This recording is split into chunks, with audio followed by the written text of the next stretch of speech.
मेरी बेटी को ले गया। शालिनी, बादशाह मेरी बेटी को ले गया। हेलो, एसीपी परितोष है, मैं शालिनी बोल रही हूँ। उन्हें फोन जल्दी दीजिए। मैंने कहा पुलिस को तो खबर करनी होगी। शालिनी, पुलिस हमारा फोन टैप कर रही थी ना, क्या हुआ? वो आदमी यहीं से मुझे फोन करता है और इतनी आसानी से मेरी बेटी को मेरे घर से ले गया। जो भी करना होगा हमें अपने आप करना होगा।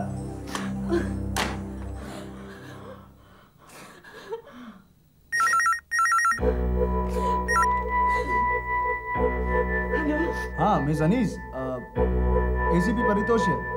अभी शालिनी का फोन आया था पर अचानक कट गया, तो मैंने सोचा कि फोन करके पूछ लूं क्या बात है। जी कुछ नहीं, मुझे कमीशन ने केस दे दिया है, बस यही बताना था और आपको चाय के लिए बुलाना था। अभी आ सकते हैं आप? चाय पर इस वक्त? हेलो हेलो,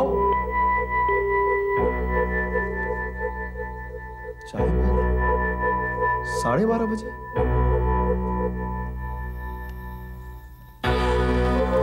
मिस अनीस, मैं आ रहा हूं। वक्त गुजरता जा रहा भवानी प्रसाद जी।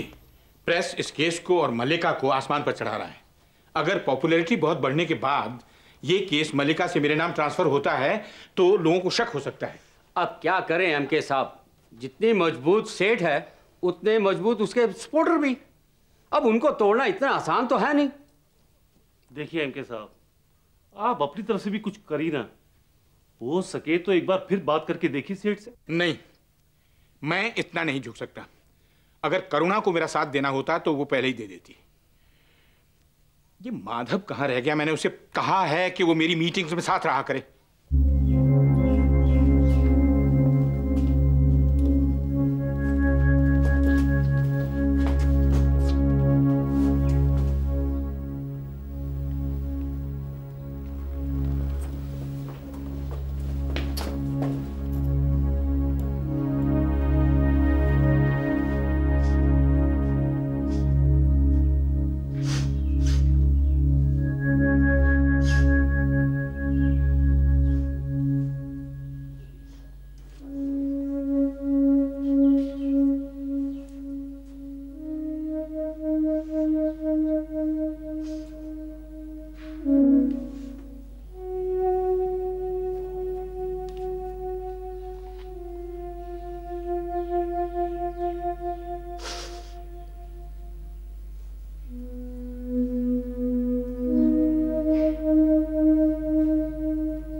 क्या वो फिंगरप्रिंट्स वालों का आ रहे थे? कामत साहब कहाँ होंगे? कामत साहब अंदर हैं।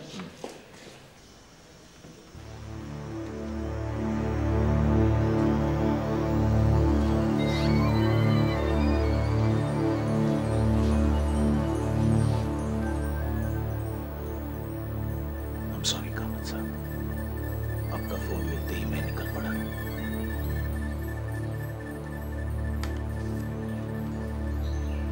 पुलिस कहती है कि मेरी बेटी ने और उस लड़के ने आत्महत्या की थी। इस सुसाइड नोट से क्या होता है? I don't believe it's suicide.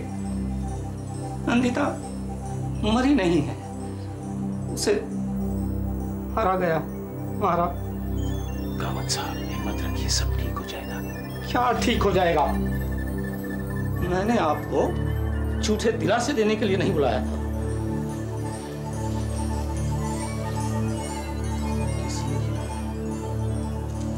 शोक मनाने के लिए मेरे पास बहुत लोग हैं।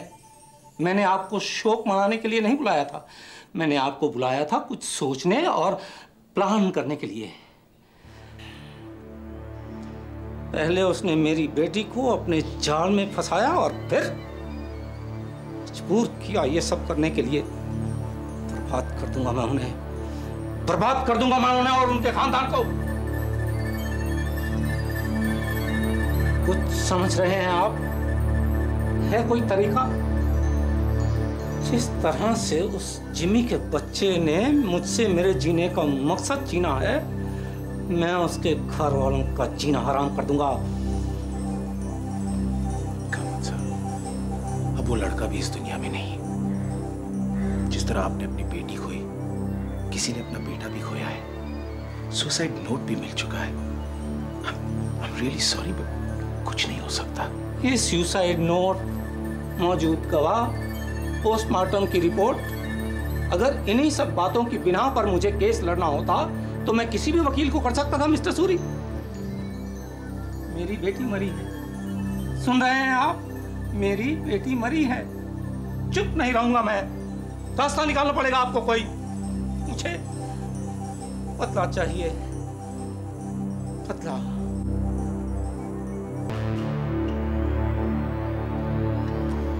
तो क्या फैसला किया आपने मलिका? उन लोगों का फोन आता ही होगा। उन 60 टेररिस्ट ने कम से कम 70 लोगों की जान ली है। बाहर आए तो 70 और को मारेंगे। अब फैसला बस इस बात का है कि इस डर से कि वो लोग मेरी बेटी की जान लेने वाले हैं, क्या मैं वो 140 मौतों को नजरअंदाज कर दूं, भूल जाऊं और उन कातिलों का साथ दूं?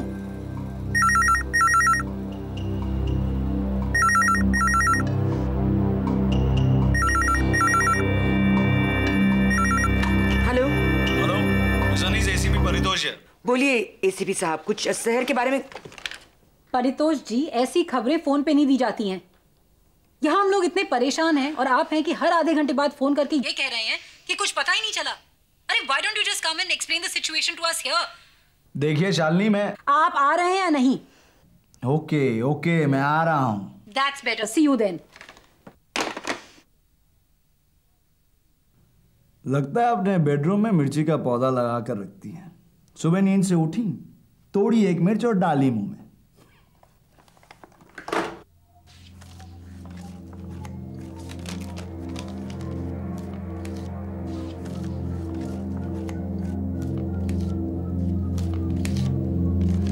सोचिए मिस्टर सूरी, सोचिए। कोई ऐसा क्लू जिसके बूते पर हम इस जिमी के परिवार वाले को खींच कर कोर्ट में ले आए। कामत साहब, शायद रास्ता मिल गया।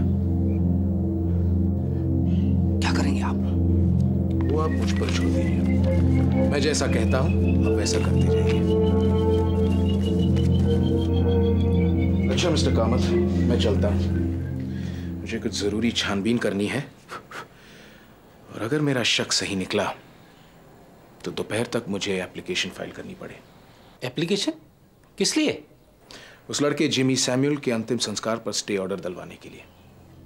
अंतिम संस्कार पर स्टे ऑर्डर? क्यों? क्योंकि जिमी सैमुअल के अंतिम संस्कार पर उनके घर वालों का नहीं, शायद आपका अधिकार है। मेरा अधिकार है? जी हाँ। See you later.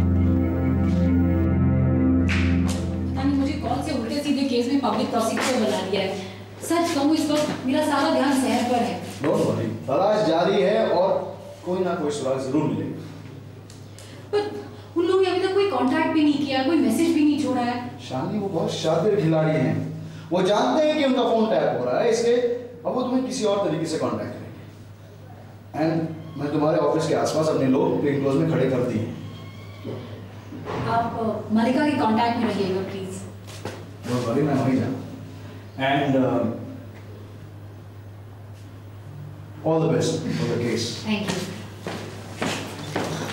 Excuse me Sunny ji. आप जिमी सैमुअल्स के भाई हैं ना? जी हाँ, मैं पीटर सैमुअल्स हूँ। बताइए क्या बात है?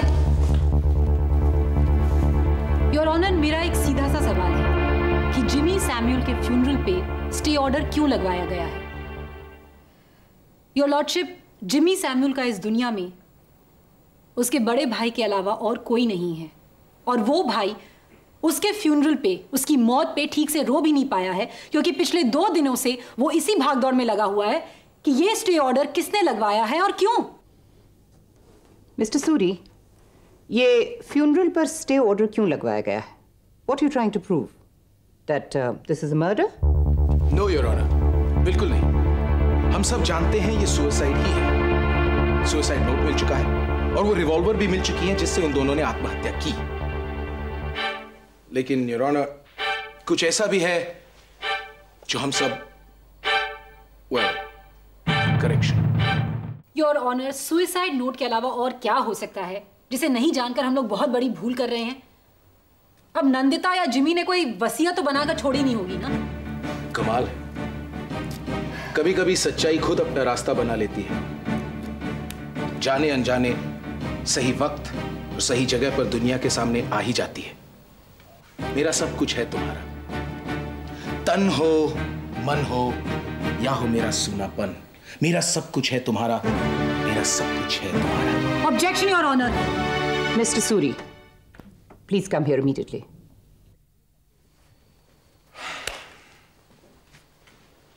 What do you think you are? An actor? अदालत में अच्छी दलीलें ही नहीं, अच्छा बर्ताव भी जरूरी है mister Suri. I'm sorry, I'm extremely sorry, Your Honor. My apologies, Miss Srivastav.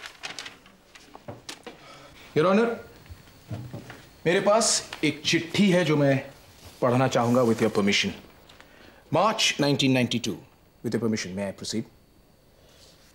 Nandita, आज इन वादियों में जकड़ा ये खत लिख रहा हूं सिर्फ तुम्हारे लिए। चाहे ये तुम तक पहुंचे ना पहुंचे, पर इसमें लिखा हर लफ्ज जो मेरे दिल से निकला हुआ है तुम्हारे दिल तक जरूर पहुंचेगा। तुम्हारा, सिर्फ तुम्हारा जिमी। मेरा सब कुछ है तुम्हारा, मेरा सब कुछ है तुम्हारा।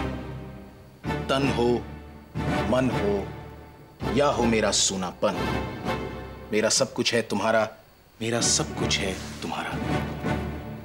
जीवन हो, मरण हो या हो अंतिम संस्करण, मेरा सब कुछ है तुम्हारा, मेरा सब कुछ है तुम्हारा। इस पूरे चांद की रात को मैं करता हूं तुम्हारे नाम, अपने हृदय की हर धड़कन को भी लिखता हूं तुम्हारे नाम। मेरा जीवन, मेरी माया, ये तो है तुम्हारे नाम। अंधेरों से जूझती मेरी काया, ये भी है तुम्हारे नाम। मैं शत शत यही कहता हूं, मेरा सब कुछ है तुम्हारा, मेरा सब कुछ है तुम्हारा। Jimmy. Your honour, I present exhibit A. Your honour, तो क्या पता चलता है इस कविता से? इससे यह पता लगता है कि लिखने वाले ने अपना तन, अपना मन और अपना सूनापन तीनों नंदिता के नाम लिख दिए थे। What rubbish, Mr. सूरी। उसने सिर्फ एक शायराना अंदाज में अपनी मोहब्बत का इजहार किया है। यस योर ऑनर, मोहब्बत का इजहार है, पर यह नोट किया जाए कि मेरा सब कुछ है तुम्हारा, यह इस पूरी कविता में करीब 8-10 बार लिखी गई है। और फिर सब कुछ है तुम्हारा, करता हूं तुम्हारे नाम, लिखता हूं तुम्हारे नाम, ऐसी भी कई बातें कई बार कही गई हैं। तो ये योर ऑनर कि ये बातें हर उस चीज के लिए कही गई हैं जो लिखने वाले के पास है। उसकी जिंदगी, उसकी खुशी, उसके दुख, उसकी दौलत, माया। मेरा जीवन, मेरी माया, सब कुछ है तुम्हारे नाम। आप कहना क्या चाह रही हैं मिस्टर सूरी? मैं ये कहना चाह रहा हूं योर ऑनर कि ये कविता नहीं, ये लिखने वाले की विल है, उसकी वसीयत। योर ऑनर, ये क्या बकवास कर रहे हैं? बकवास नहीं है ये। लिखने वाला शायद ये कहना चाह रहा है कि उसका सब कुछ उसके बाद नंदिता को मिले, यहां तक कि उसका अंतिम संस्कार भी नंदिता के हाथों हो। आप क्या उल्टे सीधे मतलब निकाल रहे हैं? मतलब बिल्कुल साफ है योर ऑनर। जिमी के हिस्से की तमाम प्रॉपर्टी नंदिता के नाम, और नंदिता के बाद मेरे क्लाइंट मिस्टर कामत के नाम। Mister Suri, this is enough. आप कोर्ट का बहुत ज्यादा वक्त जाया कर चुके हैं। मिस्टर सूरी, कोर्ट का वक्त बर्बाद करवाने के अलावा आपको आता ही क्या है? मुझे क्या आता है और क्या नहीं, it's none of your business. आप दोनों जरा मेरे चेंबर में आइए। Now behave yourself, both of you. किसी भी केस को अपनी पर्सनल लड़ाई बनाना कोई प्रोफेशनलिज्म नहीं है। एंड मिस्टर सूरी, ये क्या केस प्रिपेयर किया है आपने? जस्टिस साहिबा, प्लीज मुझे एक मौका तो दीजिए। मैं ये साबित कर सकता हूं कि ये कविता जिमी सैमुअल की वसीयत है। अजीब बात है मैम, कोई भी देखने वाला यही कहेगा कि ये एक कविता है, सिर्फ कविता। A will has to have a format. Mister Suri को ये तो मालूम ही होगा ना कि एक कागज के टुकड़े को वसीयत का दर्जा नहीं दिया जा सकता है। ना कोई अटेस्टेशन है, ना कोई सीधा क्लेम है जो ये बोले कि ये एक वसीयत है। बस कुछ इमोशनल लाइंस हैं जिन्हें विल का नाम दिया जा रहा है। I think this is ridiculous. Ma'am, ये बाली उम्र की मोहब्बत है, टीनेज लव, बहुत नाजुक पर बहुत पाक। हाँ, कुछ बचकानी है पर बिल्कुल सच्ची। इसमें कहा हर लफ्ज दिल से कहा गया है। झूठ की, फरेब की इसमें कोई गुंजाइश नहीं है। मैम, मिस्टर सूरी बार बार एक ही बात को दोहरा रहे हैं। इससे साफ जाहिर है कि उनके पास कहने के लिए और कुछ नहीं है। I think this is just a waste of time. मुझे तो ये लगता है कि इस केस को यहीं खारिज कर देना चाहिए। मिस्टर सूरी, आपके पास कोई ठोस दलील है या मैं केस को खारिज करूं?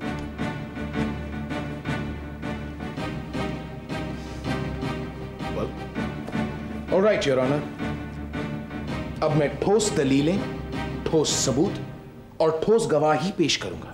ऐसे गवाह जो ये साबित कर देंगे कि ये बिना किसी अटेस्टेशन की कविता जिमी सैमुअल की वसीयत ही है। Okay, prepare your witness and remember we resume in 5 minutes. Now out of here, both of you.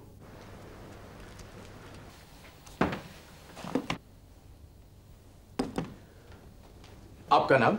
Ji, Peter Samuel's. आपके पिता का नाम? Edward Samuel's. आपके पिता करते क्या थे?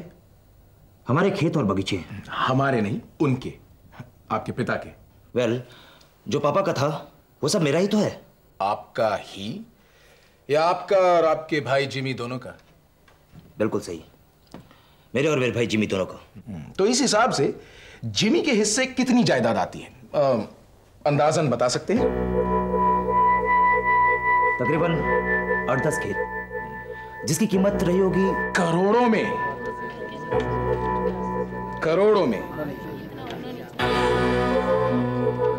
अब ये बताइए कि जिमी करता क्या था? करना क्या है? वो तो एक आजाद पंछी था, बस पहाड़ों में घूमता रहता था। पर क्या ये सच नहीं कि जिमी उन तमाम पहाड़ी रास्तों से इतनी अच्छी तरह से वाकिफ था कि वो कई बार खोए हुए मुसाफिरों को वापस बचा कर ले आया करता था? जी हाँ, पहाड़ तो उसका घर था। वो घर जिसके सामने उसे असली घर की भी परवाह नहीं होती थी। खैर, thank you mister Samuel, that will be all. आप जा सकते हैं। सो योर ऑनर, हमारे सामने आता है जिमी सैमुअल। वो जिमी सैमुअल जो पहाड़ों में झूमता हुआ जिंदगी का सफर तय करना चाहता था। बट मिस्टर सूरी, ये पहाड़ हमारे केस को कहां ले जा रहे हैं? किसी न किसी ऊंचाई तक तो पहुंचाएंगे ही योर ऑनर। अब उसी ऊंचाई की तलाश करते मैं अपने दूसरे विटनेस कर्नल राकेश कौल को बुलवाना चाहूंगा। कर्नल राकेश कौल? मिस्टर माधव सूरी, मैं उम्मीद करती हूं कि आप इस केस को किसी गलत दिशा में नहीं ले जा रहे हैं। No, Your Honor, not at all. मैं तो उल्टा इस भटके हुए केस को वापस सही दिशा पर लाने की कोशिश कर रहा हूं। Permission granted. कर्नल साहब, मैं आपका ज्यादा वक्त नहीं लूंगा, बस चंद जरूरी सवाल। जी पूछिए। कर्नल साहब, इस खत को गौर से देखिए। ये एक कॉपी है आपके 5 साल पुराने लेटर हेड की। जी हाँ, ये मेरा ही लेटर हेड है। आज से करीब 5 साल पहले, तब आप शायद लेफ्टिनेंट कर्नल थे, यह बात है मार्च 1992 की। आपके अंडर 10 आर्मी के जवानों की एक टीम पहाड़ों में एक एक्सपीडिशन पर गई थी। जी हाँ, गई थी। अजीब बात है, 5 साल पुरानी बात आपको इतने अच्छे से याद है। योर ऑनर, वो एक भूलने वाला एक्सपीरियंस नहीं था। क्यों? क्योंकि तब हमारे 10 जवानों में से 7 जवान आधे रास्ते में ही एक एक्सीडेंट में मारे गए थे। और ऐसा पहली बार हुआ था कि लेफ्टिनेंट कर्नल राकेश कौल के अंडर एक्सपीडिशन पे गई हुई टीम रास्ता भटक गई थी। And I can never forgive my self for that. आपके उन 10 जवानों के अलावा क्या आपके साथ उस एक्सपीडिशन पर कोई और भी था? जी हाँ, एक जवान लड़का था, जिमी सैमुअल। उस एक्सपीडिशन की एक तस्वीर है, इसे जरा गौर से देखिए, पहचानिए जिमी उस तस्वीर में भी है। जी हाँ, है। Your Honor, I present exhibit B. आप ये बताएंगे कि आर्मी एक्सपेडिशन में ये सिविलियन क्या कर रहा था? वकील साहब, पहले तो मैं आपको ये बताना चाहूंगा कि किसी भी आर्मी एक्सपेडिशन की टीम में कभी कोई सिविलियन नहीं होता है, हमेशा आर्मी रिक्रूट्स होते हैं। तो आपके हिसाब से जिमी सिविलियन नहीं, आर्मी का रिक्रूट, आर्मी का जवान था? जी हाँ, और जिमी जैसे जवान तो आर्मी में बहुत कम होते हैं वकील साहब। दरअसल आज मैं आपके सामने जिंदा खड़ा हूं सिर्फ उसी जिमी की वजह से। जब हम उन पहाड़ों में अपना रास्ता खो गए थे तो तभी हमें जिमी मिला था, और उसने कहा कि वो चूंकि उन सभी पहाड़ी रास्तों से वाकिफ है और वही हमें वापस ला सकता है, तब हमने हेडक्वार्टर्स के साथ इमरजेंसी कांटेक्ट करके उनके कॉन्सेंट से जिमी को अपनी टीम में ले लिया था। जी हाँ। और उस एक्सपेडिशन से लौटने के बाद आर्मी ने उसे एक सर्टिफिकेट और मेडल भी दिया, और शायद ये वो सर्टिफिकेट है। Your Honor, the certificate states, this is to certify that Jimmy Samuel, son of Edward Samuel, was part of an expedition team led by Lieutenant Colonel Rakesh Kaul from March 1st to March 20th, 1992. I present Exhibit C. So, Your Honor, उस चिट्ठी को लिखते समय Jimmy army का जवान था, जैसा कि कर्नल साहब ने अभी हमें बताया, और जैसा कि एग्जिबिट ए, वो कविता वाली चिट्ठी में उसकी भाषा से हमें पता लगता है। नंदिता, आज इन वादियों में मैं जकड़ा ये खत लिख रहा हूं सिर्फ तुम्हारे लिए। कर्नल साहब, अब एक आखिरी सवाल। जी पूछिए। जिमी की जो पोजीशन थी आपकी टीम में, क्या वो पोजीशन होल्ड करने वाला आर्मी का कोई आदमी, क्या वो अपनी वसीयत लिख सकता है? जी हाँ, बिल्कुल लिख सकता है। Yes. And Your Honor, under Section 65 of the Indian Succession Act, ऐसी विल को कोई attestation की जरूरत नहीं है। It is a privileged will. The law states, any soldier being employed in an expedition or engaged in an actual warfare, or an airman or any mariner being at sea, may, if he has completed the age of 18 years, dispose of his property by a will made in the manner provided in Section 66. Such wills are privileged wills. Mister Suri की दलीलें और colonel Kaul की गवाही ने इस अदालत को दोबारा इस केस के हर पहलू पर गौर करने के लिए मजबूर कर दिया है। This court is adjourned until the next date of hearing.